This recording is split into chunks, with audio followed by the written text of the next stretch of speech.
if someone's not happy, they don't like their boss, or they're not making a lot of money, you're not going to get what those people can actually do, right? So if someone's already upset about their pay or don't like who they work for, they're not going to do good quality work. They're just going to come to work, get a paycheck, have a bad attitude, and just do the bare minimum, right? So if you Yeah. take some people, you pay them well, pay them what they're worth, and, take care of them, outside of work as well, and build a good relationship with them, they're going to give you way more than what they were giving the other guy. They're gonna bust their ass all day and see how much they can get done, and they're gonna do better quality work. To where if they're not hmm happy with you and they're not happy with the money they're making, and they're struggling, they're just gonna come to work and do half-ass work and go home. And so I think Yeah. that's where a lot of companies go wrong. If they're not taking care of their guys, it's only affecting the job. Yeah.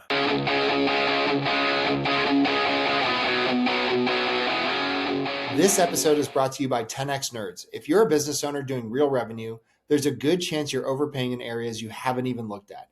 Things like credit card processing, insurance, telecom, and more. 10x Nerds comes in, audits your expenses across 30 plus categories, and finds immediate savings. And here's the kicker: they only get paid if they save you money. It's a complete no-brainer. If you want to keep more of what you make, go check them out at 10xnerds.com. This episode is brought to you by Rakowski Law Firm. If you're a business owner or have built a level of wealth, but you don't have your estate plan dialed in, you're exposed.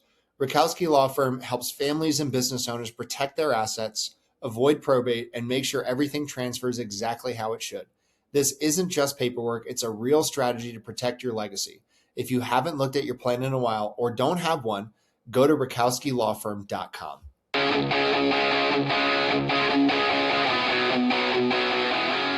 This episode is brought to you by my friend Silas Lagoy over at ForgeMark Wealth. If you're a high-income business owner or professional and feel like you're getting crushed by taxes, you're not alone.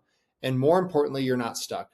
ForgeMark Wealth specializes in advanced legal tax strategies and wealth planning designed to help you keep more of what you make, grow it efficiently, and actually build long-term freedom, not just income.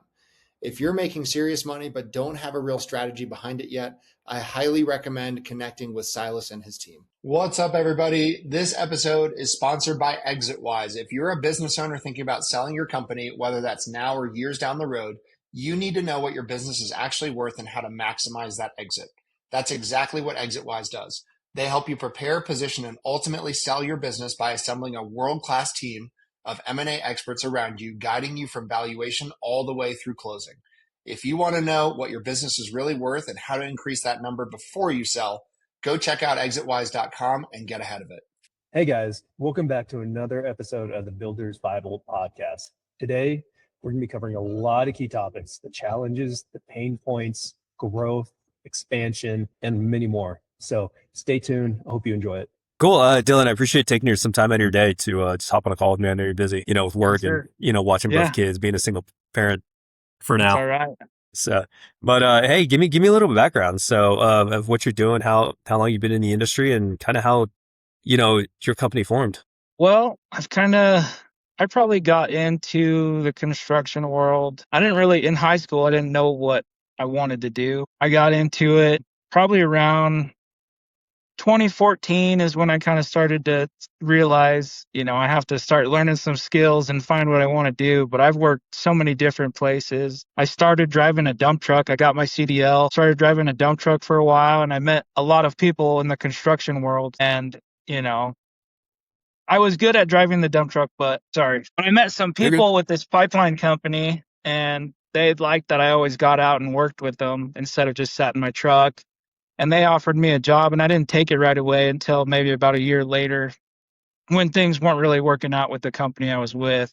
And I stayed with them for a while, and I worked my way up from just a CDL driver, laborer, all the way up to a foreman. Traveled all over the country and did a lot of pipeline work, but I've worked for a lot of large companies, small companies, and there were some that I really liked and some that I really hated. And I kind of got tired of chasing the dollar, so I tried working for some local companies, but it's just not enough to really be able to pay the bills and make a living. And I've always wanted to do my own thing. And when I finally got a chance to do it, I didn't realize how hard it was going to be, and that this was going to be the most expensive industry to get into. So I had a lot of ups and downs. I had a lot of ups and downs, and trying to do it with a family and a bunch of animals, and just with everything we were paycheck to paycheck for a while. And eventually I started doing it while I was working for another company, and I was going to stay at that company, and then things went south. So I had to leave a little early. So I wasn't quite ready to go full time, but me and my brother just said, let's just do it. And we were able to get by for the first little bit. And then the holidays came around and got really slow. I had to sell my excavator, and January came around, and I was like, I'm going to have to go back and get a job because I don't have anything going forward. And then all of a sudden my phone just started ringing, and now we're pretty busy. Nice. Good That's for you. kind Is of, excavate go ahead. go for I was gonna say, is excavation more a seasonal work? No, not here in Arizona. Everyone does it year round because it's hot Yeah, all year round. yeah, yeah. I guess that's true. Not like us in Denver. We do like, depending on what industry you're in, it's definitely seasonal. With the snow Yeah, and just like all that there's a lot stuff. of guys up in South Dakota and Minnesota. They just work for a couple months out of the year, and then they're plowing snow for the rest of the year. Yeah. Yeah, I talked to a lot of guys up north, and they're like, "Yeah, we'll hang Christmas lights and do snow removal, during the winter times when Yeah. there are other businesses on the slower sides." Yeah, Mhm. I definitely get it. I definitely get it. So, how are things going for you guys? It sounds like you're staying pretty busy since January. You guys had to sell your excavator, but then shortly Yeah. after that, your phone just started ringing off the hook. I mean, how are you managing all those clients? My brother, really, he's the one that's been carrying me because my wife all of a sudden has been having to go out of town for work, and she just has a lot going on with the kids. So a lot of the time I'm having to help her, which is fine. But my little brother works with me, and he I can't say enough about him. If I talk about him, I'll talk for an hour, but he's a really Yeah, good hand and someone that I can really lean on and count on to get things done. And he'll work all day long and he won't complain, and he'll actually get a lot done. It's not like, I'm not saying, everyone sucks, but it's hard to find someone like him, because if I found anyone else and I said, hey, do this and try to get this done today, I would come back at the end of the day and be like, what were you doing all day? Where when I come back and see what he's done, I'm just like, holy crap, dude, I thought this was going to take way longer, and he's getting it done by himself. So yeah, he's been kind of carrying me while I'm trying to take care of other things and get work. But I don't know. I've also connected with some really good customers that are really good at working with me and making sure we get paid to keep everything moving. But yeah, I mean, I wouldn't say we're slammed, but we're definitely, we got a it's lot more constant. overhead now, and I'm able to keep up with it for sure. Good. No, it's good. Good. What are you guys doing? What do you guys project to do like in revenue this year? I know we're just done with Q1, as of, last week, that it seemed like it was a little slow, but things are picking up. Like, what do you guys think you'll be doing for the rest of the year? Man, I don't know. I probably have just since January in estimates that I have out, not like all approved work, but Hmm. estimates I have out just under 500,000. Yeah. I don't know if I'll hear back from any of them. Projected right now with jobs that we have, the revenue would be around 260, 261 or something. Yeah. I don't know. I mean, it really depends. It can go anywhere.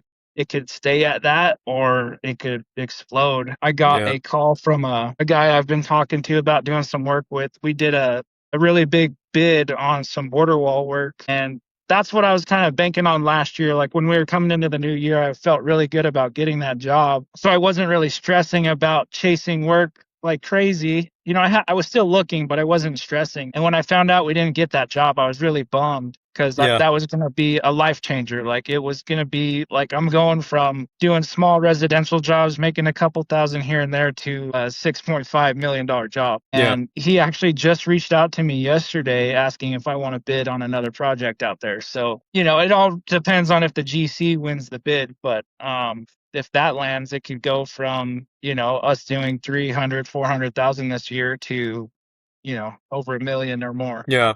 Yeah. Would you guys be able to handle that growth, just the two, you and your brother, or would you have to hire on, more people?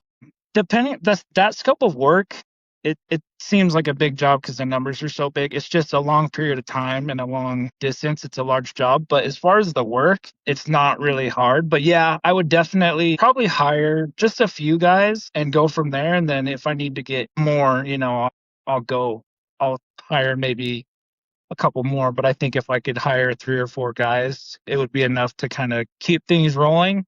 until I realized I need more. Yeah.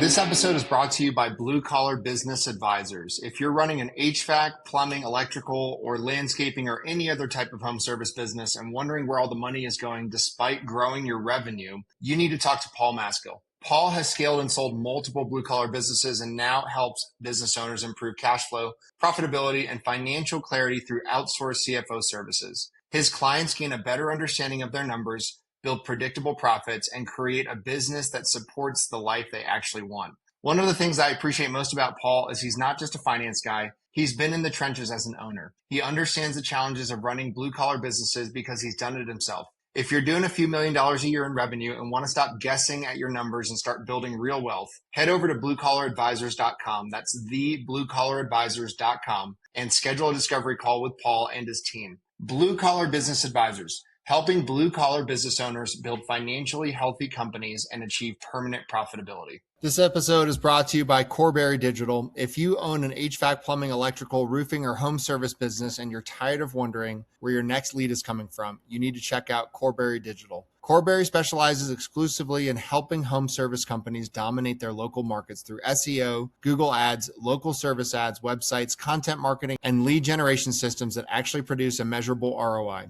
Their team doesn't just focus on clicks and impressions. They help contractors lower customer acquisition costs, increase qualified leads, and build a marketing engine that scales. What I like about Corberry is they understand the blue collar space. They aren't trying to be everything to everyone. Their entire focus is helping trades businesses win in their backyard and generate more profitable jobs. If you're looking to grow your business, improve your online visibility, and build a marketing system that works, visit Corberry.com and schedule a strategy session with their team. That's Corberry.com. Tell them you heard about them on the podcast.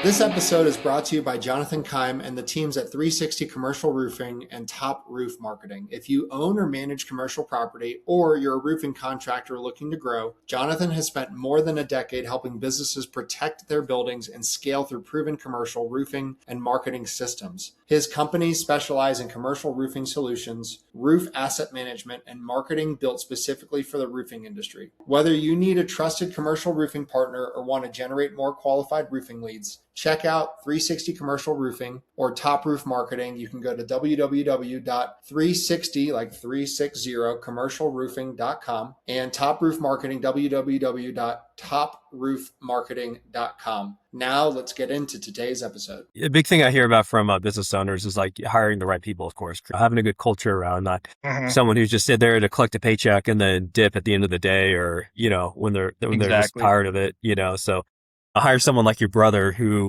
will get the work done, has a good attitude, and, you know, wants to get the job done as well too. So that's definitely it's a challenge definitely for a lot of companies.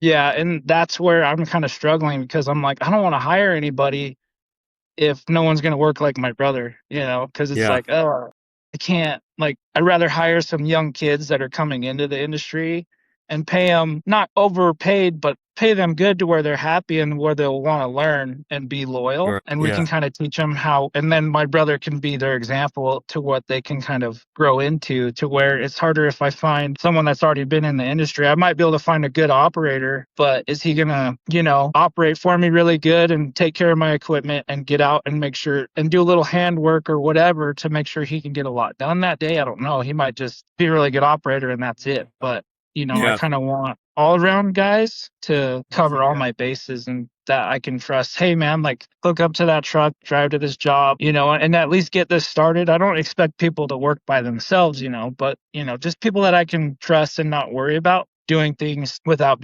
having to be babysat, basically. Yeah. I definitely get it. It's and I want to pay too. So yeah. Go ahead. Oh yeah. Sorry. Yeah, I get. Oh, you're good.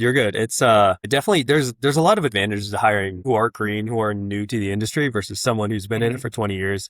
Yeah. They're probably going to have their way of doing things and that's their way versus someone new. There's going to be a learning curve, of course, which kind of sucks, but you know, you can teach them the way you want things done and all that. So it's better for your company. Yeah, I totally get it. Yeah. So, and sorry.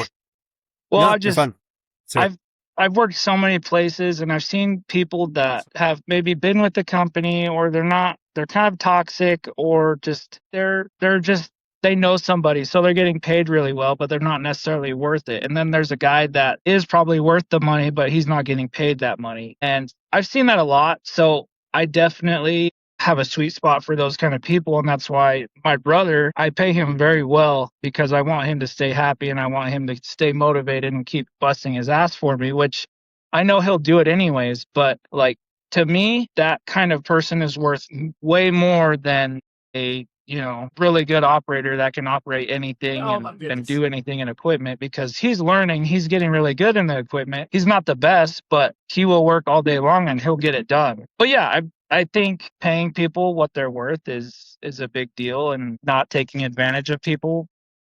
Yeah. But yeah, I don't want to pay a really good operator top dollar if all he's going to do for me is operate, Yeah. It's when I Yeah. get to that point where I have just jobs where people need to sit in equipment all day, absolutely. Like I'll pay whatever I need to. But right now we're still kind of like we're not in equipment all day every day. We Right. have to do other things, So Yeah. Yeah. I get it. I get it. What does your customer acquisition look like? Are you guys doing marketing? Are you guys just word of mouth, networking events, past I've been relationships? I've been posting on Facebook like crazy and honestly I don't really get any reactions or anyone interacting with me on my posts. I'll just randomly get calls and I don't know if they saw it from Facebook or what. Yeah. I'm getting a new website made, but really just like word of mouth and Facebook stuff. I haven't paid for any advertising or anything like that. I have Gotcha. a couple repeat customers, but really not like nothing super solid yet. Yeah. Yeah. Yeah. No, I totally get it. I get it. Yeah. It's, what's been some of your biggest challenges, since starting? I mean, just finding the right kind of work that's going to keep cash flow coming in probably. Now Yeah. I've like ever since this year, I've been able to keep a steady flow and then I don't have to stress about like, oh, well, should I get this piece of equipment or should I get some, I just bought a bunch of banners and yard signs and new business cards and stuff. But like before, I'd be like, oh, do I want to spend the money on that? And now I'm just kind of like, I'm able to keep cash flow, keep my bills paid, and then also buy a piece of equipment or a tool to grow, and have, essentially save money when I get a job needing that tool or equipment later. Right. Right. One thing a lot of companies I talk to do are like community events to help, just get their name out there. It's a really cheap, if not super inexpensive way, if not free, way to get your name out there, network, and just kind of show face because that definitely goes a long way, just like building your reputation among like the local communities. So I didn't know if that was Yeah. something that you'd be open to doing or No, I whatever. definitely want to do that. I just don't feel like there's a ton of events, or maybe I don't look for them because I don't normally do that. But actually, I've just been seeing. Have you seen those big hats that they've been selling on Facebook? They're like obnoxious ball caps. They're like Yeah, oversized. I know what you're I was talking about. actually Yeah. I was looking at those last night, but I was like, that would be pretty funny to get some of those and go to an event because no one's gonna forget about it. Yeah, absolutely. Something to stick out. Yeah. Yeah, Yeah. Yeah. but Yeah. I was talking to uh, for sure. I was talking to a lawn care guy up in, where is he? He's up north somewhere. I can't remember exactly where, but he bought a limo, and he wrapped this limo and with, his basically just his company's branding, and he just drives all over town. Like he'll drive it to Costco on a weekend and park it like in the front as he can, as far in the front as he can, so people can see it when they're walking, to and from their Yeah. cars, and stuff like that. Something that just sticks out and makes you memorable. Yeah, and I try to do that. Like, I mean, I have my logo on my truck. I want to get some new ones that probably pop out a little bit better. I know it's not the best way to save money, but I drive my truck everywhere, even when I don't have to. I'm always Yeah. trying to drive my truck around so people can at least see that I'm doing something, or I'll be pulling my equipment around. I don't pull my equipment around for no reason, but I try to drive around as much as possible so people see I'm there. And I've been getting a few people that'll kind of walk up to me while I'm working on another job. So that's another way that, I've landed a couple jobs like that. But I'm still struggling. I mean, I'm not killing it by any means, but I feel way better than where we were at, 4 months Yeah. ago. Yeah. Yeah. So moving forward to the end of the year, what do you think your biggest need is going to be? My biggest need, I mean, I need to find a steady like contractor. I would like to find a GC or a builder that is needing work pretty consistently, basically to keep that cash flow coming in, because we're still Yeah. kind of juggling that. Yeah.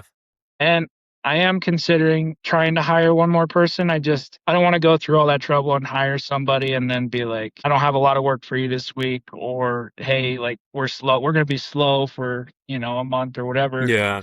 Or is it going to be like, are they going to be good enough to where